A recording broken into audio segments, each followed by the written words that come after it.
Brandon Robinson into the zone. Robinson tees up a slapper. The puck is loose! In front! They score! Robinson! Robinson centered the puck. Shot, score! Brandon Robinson! 7-0 Icecats! In front, Robinson, shot, score!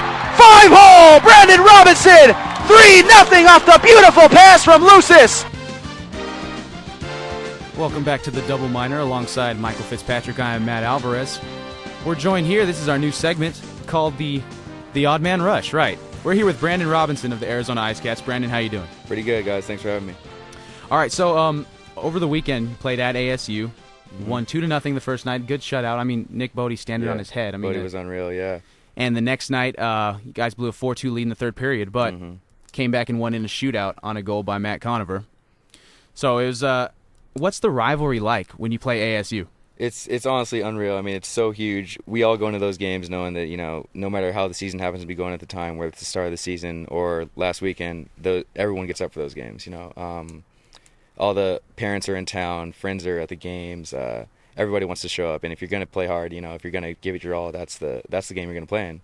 And it was a hard-fought battle, as you could tell by that 6-5 shootout win. So what's it like being in a different arena, being in the Alltel Ice Den and seeing all the IceCat fans, like all the normal fans that you would see at the TCC, just packing that place out? It's amazing, man. I mean, if you can't get up for that, then you don't have a pulse. Walking on the ice, walking through that tunnel, and just right when you leave the locker room, you just hear the echoes of the fog horns and the U of A chant, and it's just the feeling in the locker room is unreal. Everyone's ready to go. So I mean, the team has to sort of rally around that, don't they? I mean, you could tell by the way they played on Friday night. For sure.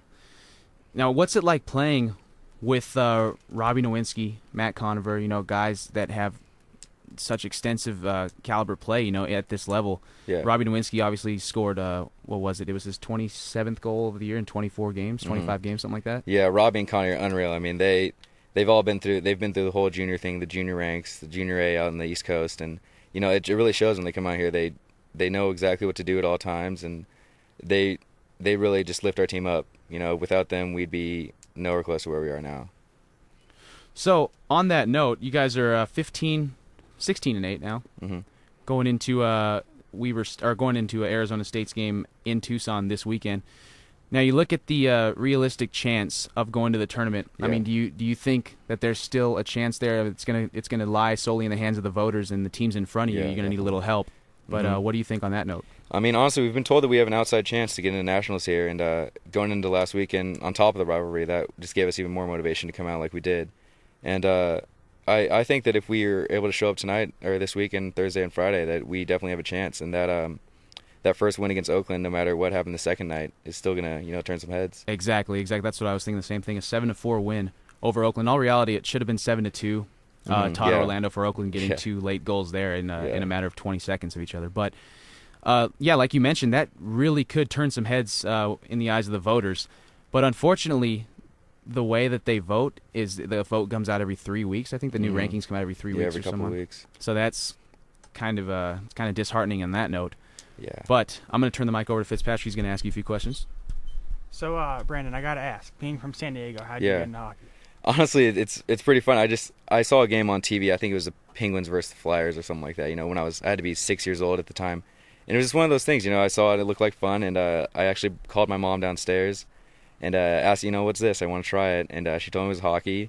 Next thing I know, I signed up in some skating classes. My mom was taking me to the rink, and the first time I went out to skate, I hated it. I was falling, I was crying everywhere. I just wanted to get off the ice, go home, play some video games. And my mom would not let me quit. She had she didn't want to, first of all, lose the payment for the lessons, but she wouldn't let me quit. And I was going out there, and after a few weeks, I had it down, and I was skating like all the other kids out there. And next thing I knew, I was playing some youth hockey. I just kind of went through the levels and started going around the country, and just really opened it up. Back east, there's a lot of early practice times, like 4:30 in the morning for youth hockey. Was it the same out on the West Coast, or did you have times at normal hours in the day?